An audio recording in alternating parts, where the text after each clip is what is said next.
Hi, schoolmates! Okay, good evening.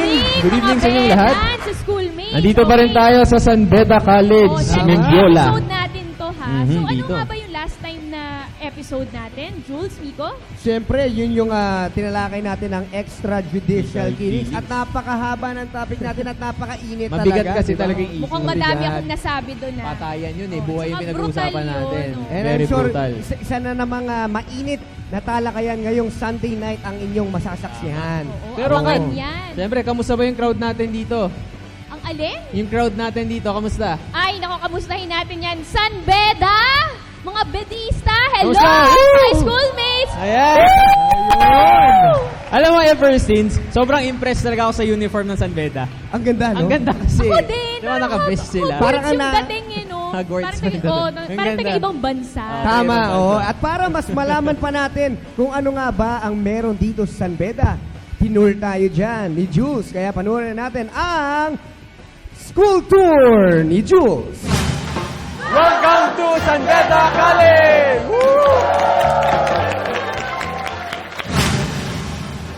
Originally named as El Colegio de San Beda, SBC was established in the year 1901. Ito ay nabuo mula sa pagtutulungan ng mga membrong monghe ng Ordo Sancti Benedicti o mga Benedictines. Ang primary founder naman ng kolehiyo na si Saint Benedict ay pinanganak noong 480 AD sa isang Umbrian town sa Nursia, Italy. Nakilala ang santo bilang isang scholar na mayroong malaking paghanga sa kagandahan ng kulturang Romano. Ngunit sa paglipas ng mga taon bilang isang scholar, unti-unti ring namulat sa iba't ibang klase ng kamunduhan si Saint Benedict. Naibalik lamang niya ang tamang inspirasyon sa buhay nang mapagdesisyonan niyang yakapin ang Kristyanismo. Matapos tuluyang maging isang monghe, unti-unti na rin nakilala si Saint Benedict dahil sa kanyang kabanalan at mga aral. Dahil dito, unti-unti na rin siyang nagkaroon ng mga tagasunod. Una niyang itinatag ang Monastery of Monte Cassino. Ayon sa kanya, ito ang magsisilbing kanlungan na magbabalanse at kakatawan sa pananalangin at pagtatrabaho. Matapos ang ilang taon ng pagkakatatag, dito na rin siya binawian ng buhay. Ngunit hindi nagtapos dito ang mga iniwang alaala ni Saint Benedict dahil nagpatuloy ang Benedictine Order sa pagpapakalat ng mga aral ng santo. Sa katunayan, isa sila sa mga naging chief formative factors sa development ng Europa. At dahil na rin isa ang Pilipinas sa mga nakolonize ng mga Espanyol, naipasa rin ang ilan sa mga ideolohiya ni Saint Benedict sa usapin ng edukasyon. At isa na nga rito ay ang San Beda College. And with that, mukhang ready na tayo sa ating talakayan. Kaya naman, welcome to Schoolmate!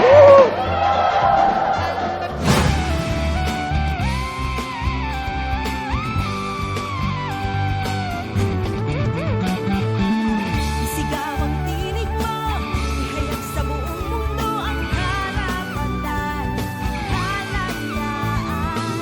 Buksan ang isip mo, kaalaman ang yamo sa karapatan, sa kalayaan.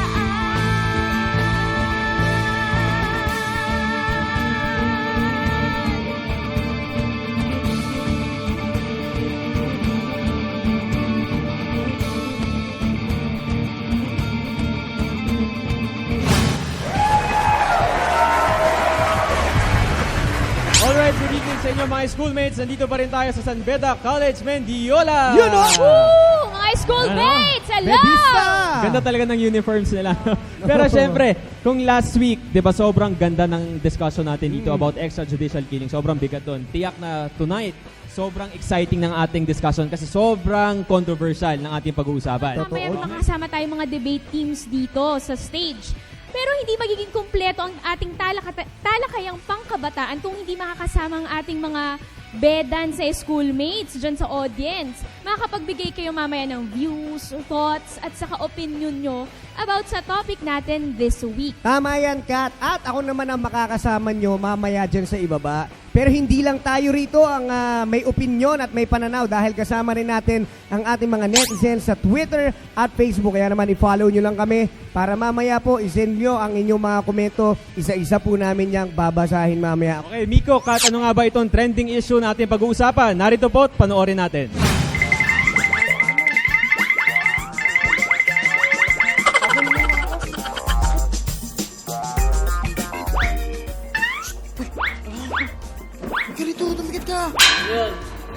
ka.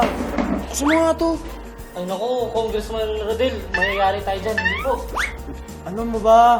Magpapiyansa naman ako eh. Marami akong pera, di ba? Marami akong pera ka din. Congressman Rodel, Ano mo nga? non-bailable po yung kaso yung korupsyon. Hindi po pwede. Korupsyon. Hindi ako kurapa. Marami lang akong pera. Tsaka hindi pa naman napapatunayan niya may sali ako. Walang sala. Congressman, marami pa po tayong diskusyon tungkol sa isyong yan. Ang mabuti pa... Ano? Pag-usapan na naman sa schoolmates. Tama. Ha? Sige nga! Ay ba mga schoolmates, ha? Dapat bang payagang makapagpiyansa yung mga politikong may kasong korupsyon? Ha? Sige, ikaw naman. Ano, payagan mo naman. Alright, Kat, ito yung pag-uusapan natin. Ito yung controversial issue na sinasabi ko kanina. Kailangan nga ba payagan natin na makapagpiyansa yung mga public officials na nasampahan ng kasong korupsyon? Alam mo, ito Jules sa mga ating mga schoolmates sa Bedans, linawin natin. Merong bailable, may corruption na case available and non-bailable. Yung bailable, yun yung graft, and yung non-bailable ay yun yung plunder. So ngayon, ang tanong natin, dapat nga bang makapagpiyansa ang mga public officials sa mga kasong ito? Yan ang sasagutin ng mga schoolmates natin mamaya lang. Pero Kat, syempre bago tayo magpatuloy, balikan natin yung current events natin ngayon. Kasalukuyan kasi, merong ilang mga public officials na nakapag-bail kahit na nasampahan sila ng kasong korupsyon. So isa pang issue na kailangan din natin dito pag-usapan na yung sistema mismo natin, kailangan din ba natin itong questionin? Kasi bakit may mga nakakapag-bail kahit na nasampahan sila ng korupsyon? So ngayon, para masimulan natin ang ating talakayang pangkabataan, Jules, sino-sino nga ba ang makakasama natin ngayon? Alright, Kat. Ang ating unang grupo, sila ang naniniwalang dapat na payagang makapagpiyansa ang mga public officials na nasangkutan ng korupsyon. Let us all welcome Gab, Nicole, and Sofia.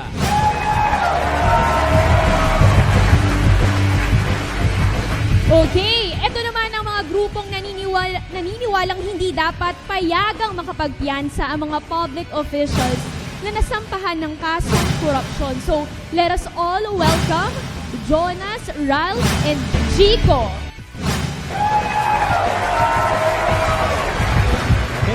Okay, at maliban sa ating debating teams, maaari ding makisali sa usapan natin ng mga audience nating mga bedista at Sama saka rin sila. Oo, yung sa social media. So, Miko? Yes, Kat, I'm sure ready na rin ang ating mga bedista na kasama dito. Red Lions, ready na ba kayo?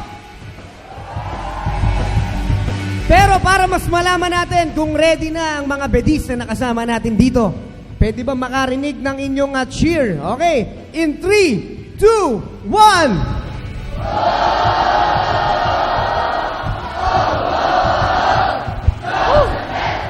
Jules and Kat, ready na ang mga schoolmates natin dito sa San Beda. Kaya naman, ibabalik ko na sa inyo, Jules and Kat. Alright, maraming salamat sa iyo, Miko, at syempre sa ating pagbabalik simula na ng mainitang diskusyon dito lamang sa Schoolmates.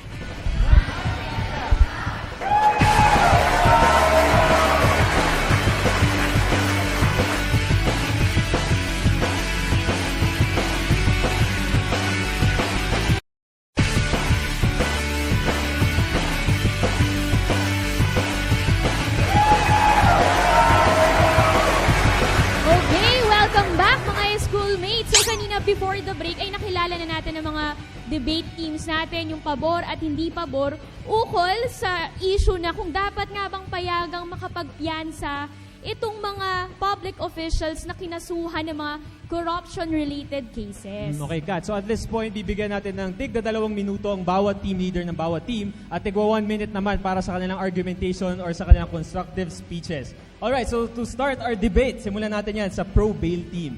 Okay, Nicole, go ahead. Una, the nature of corruption as an act against people's welfare is so intangible and so indirect that it needs the defense of bail as a space of innocence. Kasi, when you are accused, you are neither innocent nor guilty. Kaya nga ongoing pa yung case, di ba? So, but there are presumptions. The greater the presumption of guilt, that means that the crime then is non-bailable. Pero if the presumption of innocence is greater, that's when you're afforded the right to bail, right? So we say that corruption then falls under bailable offenses kasi sobrang indirect niya. Let's talk about non-bailable offenses like murder. Direct actions to, like you assess it based on the act directly correlated to the actor. Like murder, you say na it's about the death of the person. Yun yung sinisentence mo, yun yung ginajudge mo. But how about corruption? What are you judging? You're not judging the stealing of money. It's different. Kaya nga iba yung theft, di ba? What is corruption? You're judging its effect on people's welfare. And how do you assess that? We say, like for example, the poverty of a farmer, you can't directly blame it on the corruption of an official. Kasi sige fine, what if hindi siya nag-corrupt? Ibig sabihin ba nun, yayaman yung farmer in itself. So what are you punishing? You're punishing the what if. You're punishing the propensity of the non-crime and not of the crime. That doesn't mean he's innocent, right? Kaya nga meron pa ring crime of corruption eh.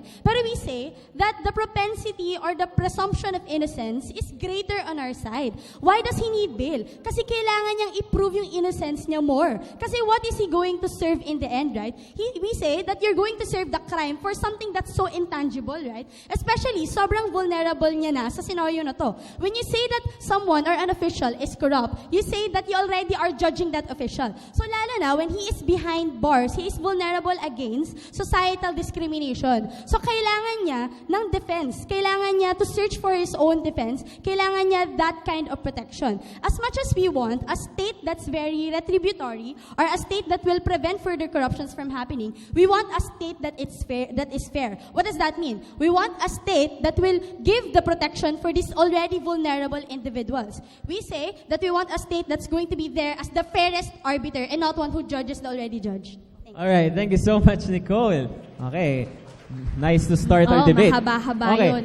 Yung magandang napulot ko doon sa sinabi ni Nicole na hindi mo masusukat yung kaso kapag korupsyon kasi indirect daw yung action as to a murder na direct yung action. So doon niya na-establish na hindi malinaw hindi mo masusukat agad. Okay, tama yan, Jules. Ano mo naman masasabi ni Jonas dito? First of all, actually you can measure the tangibility of the harm and the effect of the crime. That's why not all corruption cases are non-bailable. If it's only a small case, it can be bailable, but if it's already a case of plunder, it's already non-bailable. And government just cannot argue on a vacuum na absent of a context because we're debating in a context where the cases of corruption is so present, it's so pressing, it's already part of the system. What the state needs to be, more than fair, is to be responsible in enforcing its responsibility. The state needs to send a very strong message that he will not tolerate any kind of action. Now let's talk about the presumption of innocence. Why do we think that non-allowing of bail is still in line with the presumption of innocence of the justice system? It's simply because, not just because there's no verdict yet, you're automatically assumed innocent. That's not true. Because there's still already a burden of proof on the prosecution before you can even be considered as a suspect. So when that burden of proof has already been proven, when there's probable cause that you are the one who might have committed the crime, that means your level of innocence is different from that of an ordinary individual. What does that mean? That means it's only enough and justified for the state to curtail a level of your mobility by not allowing you to post bail. But let's talk about the concept of bail really. When do we impose non-bailable, non-bail? It's when the crime actually calls for a reclusion perpetua kind of punishment. Why? Because the state sees that when you are so afraid of the punishment, you are more likely to escape and not attend trial. That's why the state needs to have a safety mechanism to ensure that you will attend the trial and you will actually go to court and actually wait for the verdict and not just escape. So that's why non-allowing of bail is so important because you need to make sure that the person is willing to go to court. Okay, yung kay Jonas is yung responsibilidad ng state to enforce action. And not all corruption cases are bailable. So, okay? Okay, Sofia, anong tugon mo dyan? So what we need to understand is that these government officials are placed by society in a position where they're scrutinized every day, where their image of innocence determines their lifespan of their career, right? So what they're saying is that, what Jonas is trying to say is that you need to punish them, or you need to show them the theory of bail, right? So that they'll be afraid, or that they won't leave the country, or so on. But we believe that the illusion of bars, or if you see a government official within the bars, it shows the image of guilt, even though the guilt is not yet proven, because these government officials have not yet been proven guilty. There's still an ongoing case. And if you allow the government officials to be labeled as guilty through the image of the prison, you allow their image as a government official and their career as a government official to be in jeopardy. And we believe that as a state, since we were the ones who put the government officials in that said position, we can't pressure them, nor can we allow them the vulnerability in their said position, because they're government officials, so they're the heads of state. As the head of state, they need to be able to think of ways, or to continue their job or their duties to the country without being as much pressured as they already are to keep the image of innocence. Thank you. Okay, thank you so much, Sofia. Kat, malinaw yung sinasabi ng Sofia dito na yung pinopoint out niya yung image mismo ng public official. Kasi meron naman talaga tayong concept dito sa bansa natin na kapag nalagay ka na behind the bars, kapag nakulong ka na mismo, na bahiran ka na agad-agad. Paano noon kung hindi ka naman pala guilty? Kaya sinasabi nila, kung nag-bail ka, pwede may chance ka pa na ma-redeem mo pa yung sarili mo. Okay, thank you, Jules. Ngayon naman, Ralph, itong pagkakataon mo para labanan si Sofia.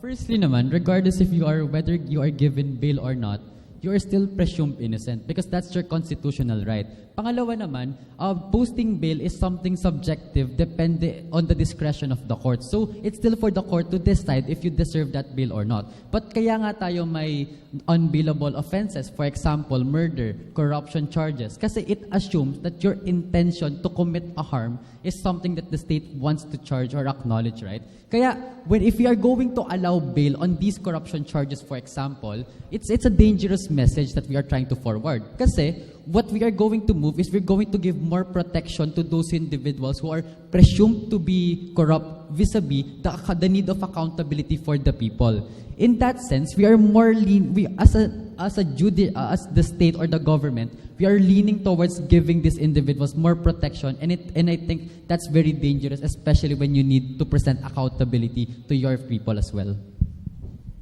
Okay. Ito namang sinabi ni Ralph ay bail is subjective discretion ng court, and they should allow bail dahil ito ay dangerous message na binibigay na protection sa mga presumed corrupt people. Okay, anong sagot mo dyan, Gab? If we take a look at the government, it's a power web of politics, right? In corruption cases, it's unfair and it's a shame that they want to put the accountability to just one person, because we tell you that there are also many people present. And if we take a look at it, if you don't allow bail for these corrupt politicians, their continuity of action will now stop. And if they say they're going to give out a substitute, then the people will rally against it, because the people were the ones to actually choose the politician because they think he is the most competent in terms of running or having the power.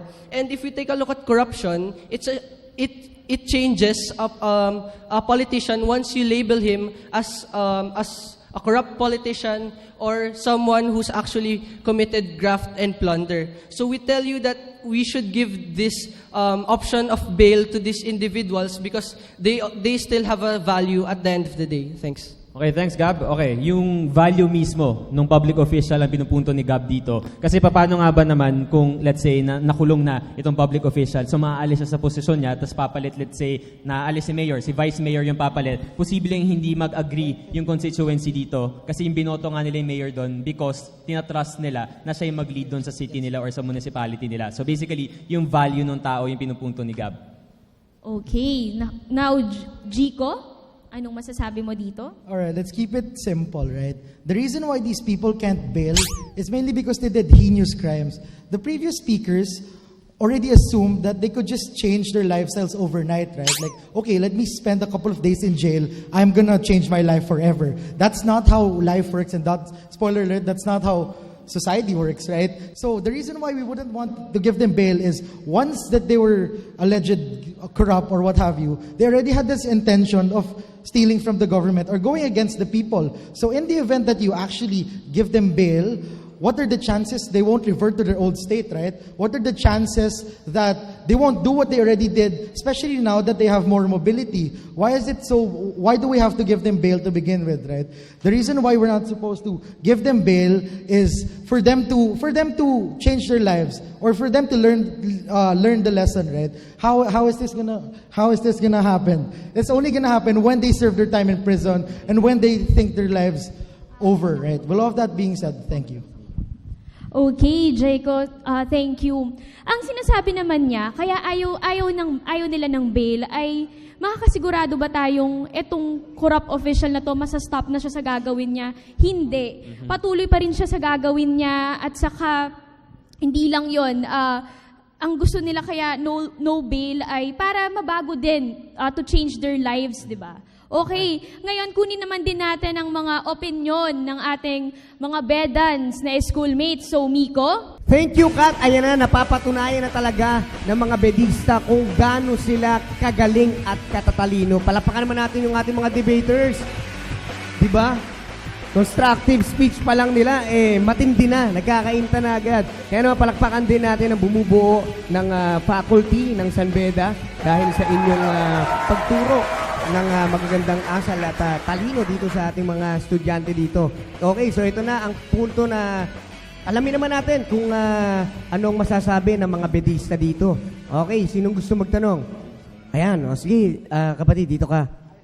Tapos magpakilala ka sa lahat para makilala ka nila. Hi guys, I'm Ian Agustin. I would like to comment something about bailing of these accused politicians for corruption. If we allow these corrupt politicians to bail, wouldn't think it would scrutinize more the image of these accused public politicians? Because first, it's quite sends that image that it would become an easy way out for these accused public politicians that would say na as long as I have money, I will not be accused of this. And because if you want to prove this public official not to be guilty or not, that's why we have these such called hearings, court cases like such as that. Okay, hingan ba natin ng komento, pro-bail team? Anong reaction niyo doon? Okay, anong masasabi ng pro team? That's the point nga. They're under intense scrutiny na, di ba? So, if we say, look at any accused corrupted official na we sided on. Obviously, when you're already accused, that's when the benefit of the doubt is no longer with you. That's why they need to be able to go out to defend themselves more. That's how justice works. You need to give equal platforms to people. And we say, once you put them behind bars, that's when the already vulnerable against our scrutiny and our judgment against them, that's when you make them more vulnerable when they are behind bars. That's when the justice system becomes unfair. Okay, back to you, Miko. Okay, so meron pang magtatanong dito. Kinuha niya yung attention ko kanina. Halika rito, schoolmate. Nagpakilala ka na muna. Hello, I'm Naomi Palangka, and I would like to ask, considering that these accused politicians are already under surveillance and they cannot access their right on the right of mobility, wouldn't it be unfair under the citizens under the place that they are governing into and to their position as well, because they don't have the right of mobility and they don't have access to their jobs and they can't attend to their needed presence onto the government and the place they stand for. Sa inyo yun, guys. Sa pabor sa bail. Yeah, I'll actually agree because if you take a look at bails, we are definitely assessing or balancing a personal interest of the accused and a national interest or the interest of the people. So in that case, you need to assess what weighs more importance. Is it the interest of the person to maybe with his family, to exercise his full mobility? Or is it the interest of the state to do his job, to be able to do his job, to make sure that the person won't escape, to make sure that the person is not a flight risk, to ensure that proper accountability will actually be given?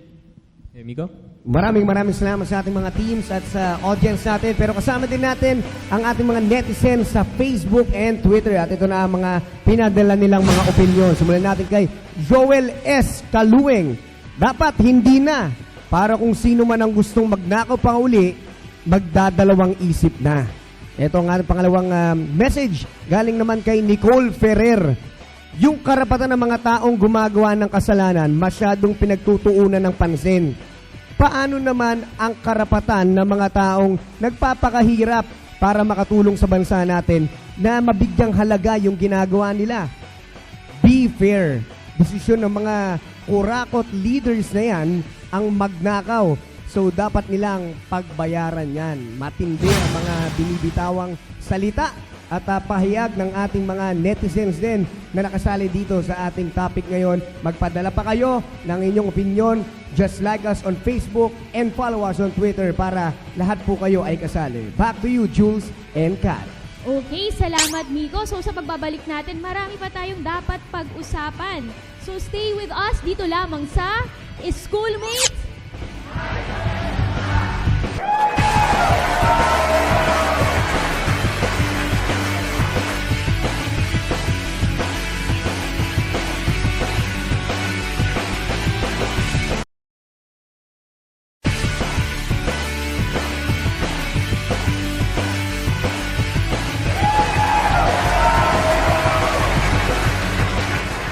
We are back and of course we're still watching Schoolmates. Okay, Kat, at this point, bibigyan na natin ng chance yung mga debaters natin na mag-rebut ng kanilang mga points. But before that, mag-recap muna tayo ng mga punto na sinabi nila kanina sa kanilang argumentation. Sige, Okay, firstly, ang sinabi ng pro-bail team, yung effect mismo sa mga tao, kasi kapag corruption daw mismo yung mga cases, indirect ito. Kung i-compare mo ito sa iba't ibang mga kaso, let's say murder, direct agad yung action. So hindi mo agad masusukat kung ano nga ba yung gina-judge mo dito. Number 2, yung image. Kasi meron tayong konsepto dito sa Pilipinas na kapag kinulong mo agad ang isang tao, ibig sabihin, nagkasala na siya, nabahira na siya. So parang hindi mo na siya nabigyan ng chance na ma-redeem ba yung sarili niya kung nakapag-bail sana siya. And lastly, yung role sana ng public official na yun, mawawala kasi mandate niya sa mga tao eh. Let's say yung mayor, gaya na sinabi ko kanina, pag naalis na siya doon, of course, yung vice mayor yung papalit. Pero may issue agad yung mga constituencies dito kasi kaya nga nila inelect si mayor kasi nagtitiwala sila sa capacity niya. Okay, thank you for that, Jules. At saka, ito naman sa mga hindi pabor para sa bail. Ang sinasabi nila ay pag no bail, may continuity of action pa rin ba ang corruption na nasampahan? At saka, pag binigyan ng bail, anong chances na hindi nila uulitin to na nakawin ng pera yung kaban ng bayan, di ba? Okay. Dahil sinabi mo yan, Kat, very interesting siguro na dyan natin simulan ng ating rebuttals. So iba to natin yan sa pro-bail Simulan team. natin sa mga pabor. Okay. Gaano tayo ka-sure na kapag nakapag-bail na sila public officials, right after niya, hindi na nila gagawin ulit yung action na yun? What we need to understand is that the problems on their side are mitigable, right? They said that these government officials are going to be able to escape or might want to escape, right? What happens with these government officials when you're under the case still or when there's an ongoing case is that your assets are frozen so you have no money. You're under surveillance so that the state can monitor you, and you also have to make paalam to the state, right? You have to make paalam to the people who are going to watch you, right? So we believe that it's not possible and we remove the avenue escape. Hello. That's not actually true. Kasi given that you're still presumed innocent, the state has no power to even cut your mobility. But even if that's the case, that is true, you usually naman, we already have, for example, even if you are not allowed bail, your mobility is already hindered on our side through certain actions, right? So even in that sense naman, we can still recognize the liability of that person, even in the absence of bail. More than that, like, we can't just depend on the idea that the state will freeze their bank accounts anyway. But because it's so if you talk about the politicians, they usually are the ones who have Swiss accounts and people who does not really use the system to actually transfer their money and whatnot. Which means they will be able to do whatever they want just to make sure that they get what they want, even if they're not undergoing the system. Because after all, that's the reason why they are being accused of a crime, because they are the ones who are functioning not within the system. That's very inconsistent. Firstly, you tell us that giving them bail is unfair. But secondly, you tell us that the law is supposed to be harsh to these individuals. So what is the real stand of your case? Tapos more than that, you are running a case against convicts, not accused. Galing na din sa inyo, di ba? You already said that the reason why they're giving you mobility is because there's still a presumption of innocence in itself. So anong ibig sabihin nun? That means that they still have to be mobilized to defend themselves for the public. Kasi you already said that you're still not depriving of mobility. Ano mobility? Mobility inside the jail? How is that mobility at all? Hello, number one, it's not as if that the trial ends when you are already not given bail. That's why when you have trial, you will be presenting your defenses, you will be presenting evidence against the prosecution. So, that's where people will be more aware of your guilt or your innocence when you actually attend trial. But what happens right now is when people post bail, they depend on delaying the system. They know that the system takes too long, that verdict will take forever, that you would have probably died before verdict has even been given. That's why people post bail, because they know that bail is for them liberty enough, like bail for them is already freedom. Inconsistent. Because sabi mo, just because they're inside prisons, the triumph is already over. So how does that say na just because they're inside jail, they can't already operate to delay the system? May pera pa rin sila to mobilize people outside, right? Pero what does putting an individual inside the jail entail? Corruption is a crime against the state. Anong ibig sabihin nun? People are going to judge you. People are already going to make you vulnerable in itself. So parang out of balance ka na nga in the first place. The crime in itself is already like that. So how do you tip the balance? By the state protecting them in the first place, by giving them mobility, and by not giving the public the illusion that they're wrong. Okay, but regardless, even if, for example, we can allow them to apply for bail, yung korte pa rin na magde-determine if they should be deserving of that bail. So even if may process sila towards you applying to that bail, even sa kanila, walang assurance that you can eventually get that mobility or freedom that they want. To extend to what Ralph said, it takes a really long process when you investigate on these people, right? We're talking paper trails, we're talking witnesses here. So how on earth are you gonna find them in an instant, right? How on earth are you gonna find them in a heartbeat? You can't really do that. By the time you do find them, and when they do bail, they probably transfer their assets or linked it to different accounts, gave it to family members, or even, because they're still free. That's what they could do, right? They could transfer everything they own. If your problem is the state and the justice system is slow, then we say we can just empower them in a way that, for example, for the problem of graft and corruption, you could have your own counsel for this for the problem present, right? If you take a look at it, sobrang canned ng argumentation ng government bench. If you take a look at it, sobrang walang nuance on corrupt officials. The argument of the first speaker was presumption of innocence. If that's the case, then even murderers should be allowed to be given bail because they are presumed innocent until proven guilty, right? Their defense was, we need to protect the image. But why should we give them more priority compared to murderers, for example? Why are politicians such an important factor in this debate that they should be given more rights compared to ordinary individuals, right? We don't think there's any clarity there. Firstly, we tell you that these politicians are given the premium because first they have the power, and secondly, the difference between murder and corruption, as already stated by Ate Nicole, was the harms of corruption are indirect and it doesn't trickle down to society itself. Okay, on power, doesn't that make the criminal justice system flawed? Mainly because after you deter them or after there's a trial, you can just bail out. So if I have money, why don't I just repeat all of my crimes because I can pay you anyways? And on the power of the politicians, it's not like they can't swing the decision anyways, right? So if you give them an option to bail and they have the power to swing the decision, doesn't that make the criminal justice system even more flawed, right?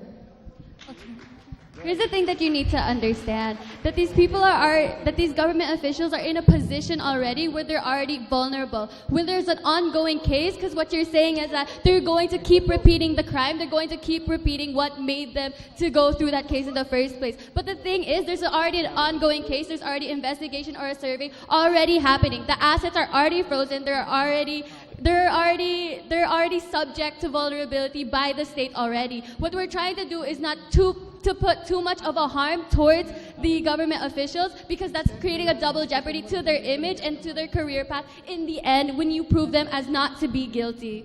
Okay, before we continue with that, kasi image pa rin yung pinag-uusapan nila dito. Kumbaga, nilalagyan nila ng leverage yung mga public officials because they were mandated, they were elected as public officials, so meron silang image na pinoprotektahan. So, just about image, comment on the image na pinoprotektahan ng grupong Clear to. lang natin, no? Pantay-pantay yan, may power lang sila. Hindi doesn't mean na mas mataas itong mga politicians na Pero yun yung pinopoint out nila na may power nga sila. So, anong comment nyo about that? So regarding naman on image, okay, given naman that they're already under trial for bail, there's already a preponderance of evidence that they may have been committed that crime. In that sense, may reasonable evidence na tayo to assume that they may have been included on that crime. So if they say talaga that image is really important, then in the process for them, that's why as to getting that preponderance of evidence, they have already violated their image for them to be accepted in trial.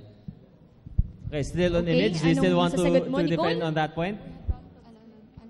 How about Gab or Sophia? It still applies. Kasi sabi nyo nga, they may have committed the crime, but they may have not as well. By putting them behind bars, there's already a greater push on them to say that they have done something wrong. Kaya the case still stands. Besides, in the first place, we say that when you say that we are against bail altogether, it's like you are against bail altogether because it applies to all crimes. There's intention, for example. Or you don't want people to have that kind of escape. Tsaka sabi nyo, may levels of bail in the first place. Like there are crimes that are given bail and there are crimes that are not given bail. But the greater the crime, you say that the greater that bail is, right? In corruption cases, that's the greater presumption of guilt coming from society. That's why the greater burden for you to prove your innocence. And we say, it's better for you to prove your innocence outside. Because if you say that there's a problem with the system, na baka pwede silang mag-escape, then you must install the system or perfect the system or fix the system and not take away their right of innocence or their right to stay innocent while they're still not convicted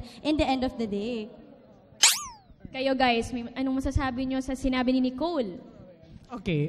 You can't just say that we have to improve the system and whatnot, okay?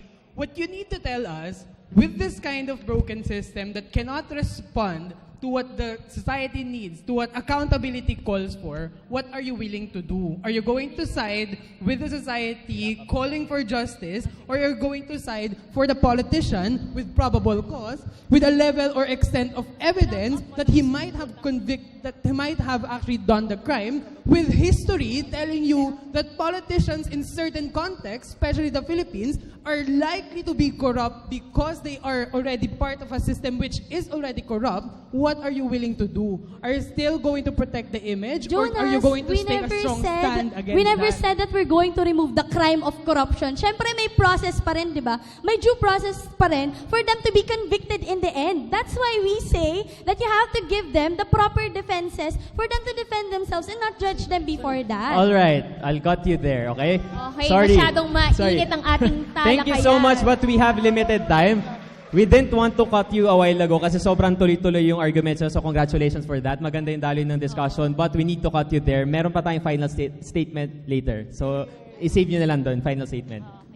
Okay, ngayon naman, it's about time na marinig natin ang mga opinions, thoughts, and views ng ating mga audience sa schoolmates sa Bedan. So, Miko?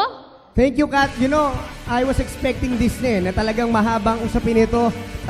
Never-ending itong usapin na to at mabigat talaga. Pero syempre, kasama din natin ang ating mga San Beda students dito na gusto rin magbigay ng kanilang opinion. Okay, sino ang pwede? Ayan, si kapatid. Okay, magpakilala ka na muna, schoolmate. Hello, ako po si Alain.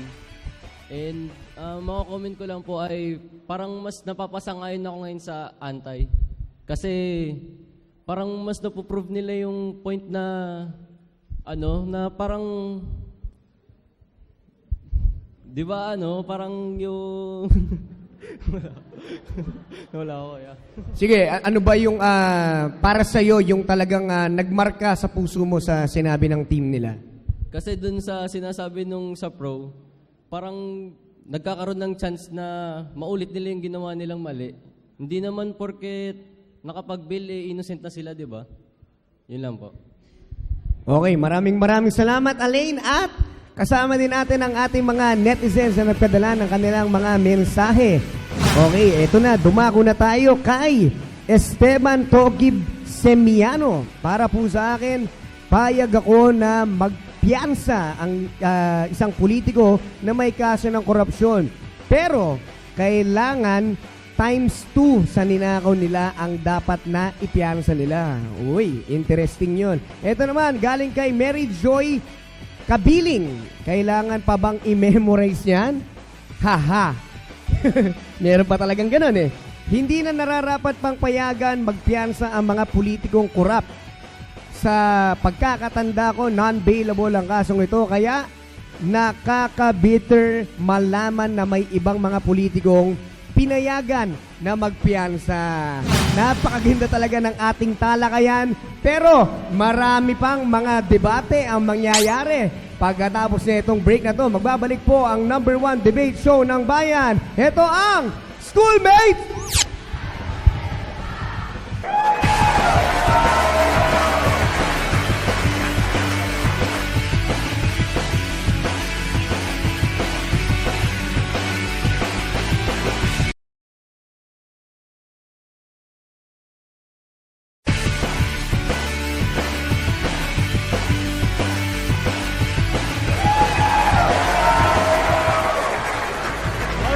Back, and of course, you're still watching Schoolmates, Miko, Kat. Ang Hello, init ng discussion kanina. mga schoolmates. Ibang klase. Alam nyo, palakpakan nyo nga muna ang mga debating teams natin. Oh, ang gagaling init ng nila, usapan. grabe. Alam nyo, Miko, Kat, nakaka 3 seasons na tayo so far. Isa to sa pinakamagandang daloy na rebuttals na Totoo napuntahan yan. ko. Sa lahat ng schools na napuntahan ko, ang galing. Non-stop. Non-stop. Compare ko lang yan yung sa last time dahil yun yung una kong makasama Welcome again. Schoolmates. Alright. Okay. Anyway, nandito na tayo sa point na papakinggan natin yung final statement ng bawat team. Okay, so simulan na natin with Nicole. Dito sa may pabor, di ba, ng bill. Okay, Nicole, go!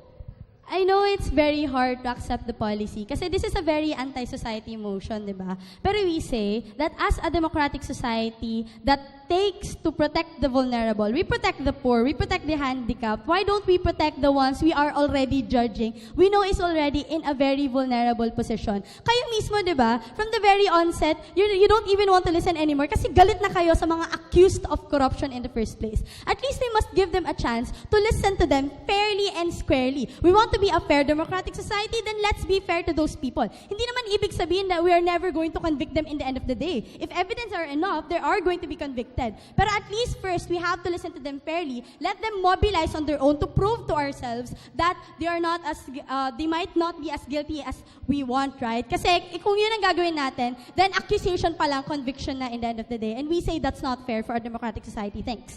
Thanks, Nicole. Okay. How about naman yung hindi sang-ayon? Okay. Jonas, go. Corruption is a sickness that plagues our system. And with that, we need the strongest and most consistent message to send as a state. And we will only do that when we send the message that there is no level of corruption that we are willing to tolerate. That once you are accused of corruption, you might have done something wrong, and that's something that you should always be wary of, especially if you are a politician, because you are holding lives. And the accusations are never baseless. There will never be smoke if there's no fire, ladies and gentlemen. So with that, it's not true that we're not protecting them. That's why we still afford them of due process and not immediately throw them in jail. That's why they are given the opportunity to defend themselves and actually show to the court that they are innocent. And if you are so afraid that they will be prejudged, they are already prejudged, especially when they are accused of corruption and whatnot. So whether they are being given bail or not being given bail, they will be prejudged by the society. The question is, how should the state operate knowing that they are already prejudged? Should the state give them the liberty to be free and do whatever they want, or should they be strong and consistent with their message? That's it. Okay, thank you so much, Jonas. Okay, thank you. Alright, tayo naman. Okay tayo guys, si Nico. Galing na mga bedans. Mahirap Saludo ako sa mga bedans. Tama. Okay. Mahirap mauna, no? Pero alam nyo, kanina, medyo naging napunta ako sa gitna eh. Dahil kanina mas pabor ako sa inyo. Pero maganda rin yung pinahayag nyo kanina, no? So para sa akin, feeling ko may punto kayo na habang hindi pa tapos ang kaso, makapag-bail yung mga politicians natin na may kaso ng corruption, di ba? Kasi tama nga naman, syempre kailangan din na protektahan din ng ang kanilang image. Dahil syempre, once na mahatulan yan, merong mga supporters yan eh. Diba? Syempre, sa pamahalaan niya na pinagtatakbuhan, syempre, ayaw naman natin na magkaroon ng gulo pa. Diba? Kumbaga parang safety measures na rin at safeguard na rin ng mga tao na under ng pamahalaang yon, na kung sino man na namumuno na yon. Kaya lang, alam mo, hirap din kasi gusto ko rin yung sa kanila eh. So, saan ka ba talaga, alam mo, Maganda yung arguments na ginawa kasi nila. Ang galing kasi ng arguments nyo kanina. Pero, alam nyo, ang pinaka-importante na lang sa lahat, hayaan na lang natin na ang Supreme Court o ang Korte na lang ang, di ba, ang magdesisyon ng mga bagay na yan. Okay? Pero, galing, good job. So, sumasang-ayon ka sa bail. Bahala ng SC, bahala na sila. Okay. SC na bahala. Paano kung libo-libo may corrupt na cases? Kawawa ang Supreme Court. Madam, matagal-tagal yan. Ngayon ako naman, ito man ay constitutional right ng itong mga politikong ito na sangkot dun sa mga corrupt cases. Ako, sa akin I want to disallow bail. Kasi, makatarungan ba na yung pinaghihirapan natin, kinakayod nating pera, ay yung kaban ng bayan ay mapupunta lamang sa mga bulsa ng mga politikong ito or public officials. Diba? Hindi makatarungan. So, sa akin, kailangan, for me, no bail para matuto yung mga corrupt officials na yan. Ikaw naman, Jules. Okay, once again, mahirap na naman yung burden na napunta sa pro-bail. So, congratulations, ang galing pa rin, ang good job pa rin nagawa ninyo. Pero let's go to corruption. Corruption, balikan natin kasaysayan. Historical kasi pinanggagalingan nito from the Spanish times to the American times.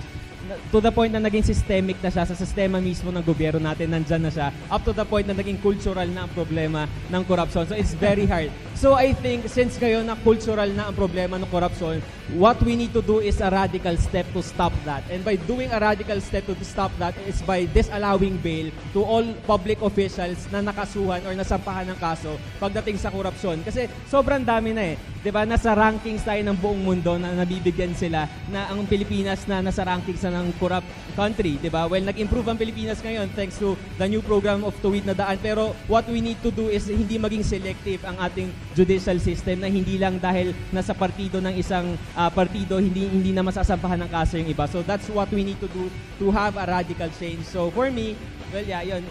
Thanks for your effort, but for me yun pa rin talagang no to bail. Alright, so with that, tinatapos na natin ang ating debate dito sa San Beda College, Mendiola. Unang-una, palakpakan natin ang ating mga debating teams. Gagaling! Congratulations!